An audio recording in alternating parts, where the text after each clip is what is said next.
Chapter 12. The hunt gets closer. Izek's pack had been tracking them for months. Each town marked on the map in crimson dots of death, the pattern unmistakable, and the danger was escalating, moving closer to Elaren. Long before the towns of men rose from dust, before the wolves marked territories or mortals built kingdoms, the vampiric dominion of Noctis Sanctum reigned in silence. They were born of shadow, creatures of ancient blood and unending hunger, ruled by a hierarchy older than most civilizations. Their power came not only from their speed and strength, but from an innate cunning and centuries of accumulated knowledge. At the top sat the Noctis Council, 5 of the oldest vampires still walking the earth, their existence whispered like myth among both humans and wolves. Beneath them were the Blood Regents, nobles of their kind, each governing a region or city under vampire dominion. They enforced the laws of the Veil, the sacred code that forbade open exposure of their kind, protected feeding boundaries, and most importantly, declared eternal war against the werewolves, the children of the moon, whose blood was said to be both poison and danger to their kind. Every vampire belonged to a house, each bound by lineage and blood oath. The most prominent among them was House Waryn, famed for their intelligence, patience, and manipulation of human society through wealth and power. Their current head, Lord Caldris Waryn, was known for his mind rather than his fangs, a vampire who preferred the chessboard of influence to the battlefield of blood. It was Caldris who first noticed something peculiar in the city of Elaren, far from the major vampire hubs. His informants spoke of a woman, a human, seemingly ordinary, yet carrying the faint trace of wolf scent. The moment Mira stepped into Elaren, her presence tugged at every instinct of his kind. Wolves and humans did not mix so easily, not without reason. For weeks, one of Caldris's most trusted watchers, Lucien, had observed her from the shadows. He saw how she moved through her new city, cautious yet graceful, unaware of the attention she had drawn. Her scent was unmistakable, faint but sharp, marked once by moon blood. When Izek came to Elaren to see Mira from afar, Lucien saw him too. A wolf in human form, his aura enough to make the air thicken. That night Mira had felt it, the same heaviness that used to cling to her skin when Izek was near. But it wasn't warmth, it was cold, piercing. The sensation of eyes that did not blink, of a hunger that studied rather than devoured.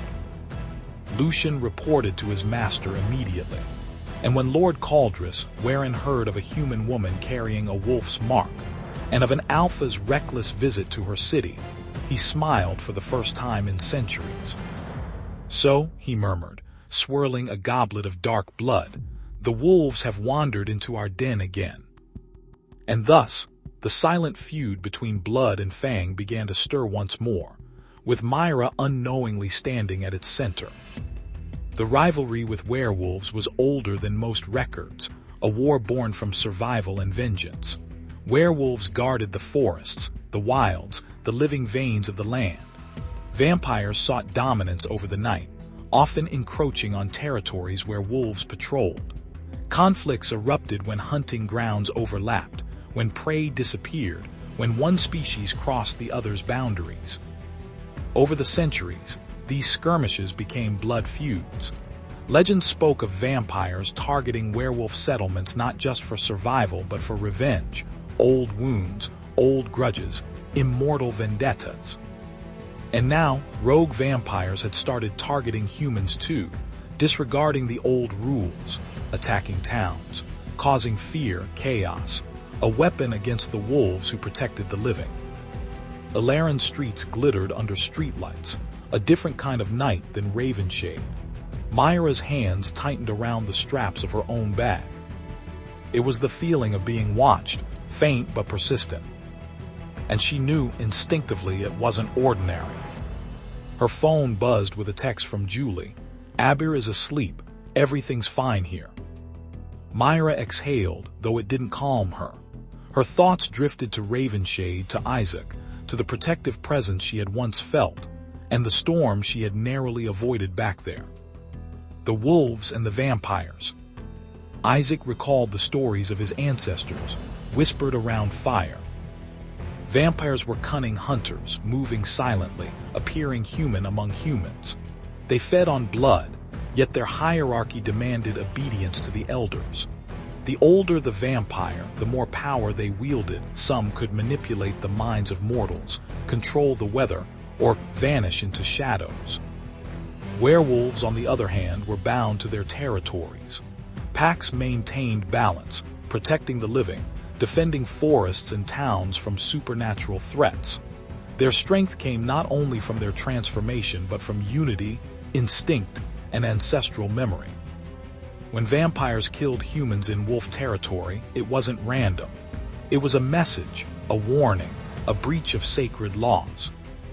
Izek's teeth clenched. Rogue vampires were breaking all rules.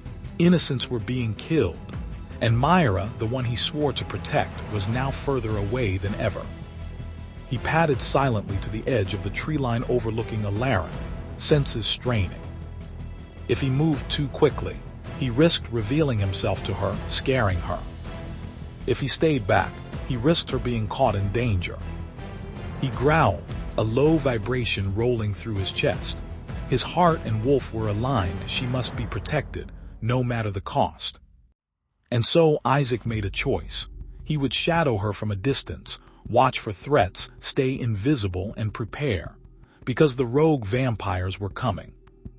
And he would be there, even if she didn't know it, even if she never thanked him, because letting her be harmed was not an option. The edge of the city was deceptively quiet. Streetlights flickered in puddles from an earlier rain, and the occasional car hummed past, oblivious to the danger lingering in the dark corners. Izek crouched behind a crumbling brick wall, fur still hidden beneath his human form. Every nerve in his body hummed with alertness. The rogue vampires were close. He could sense them.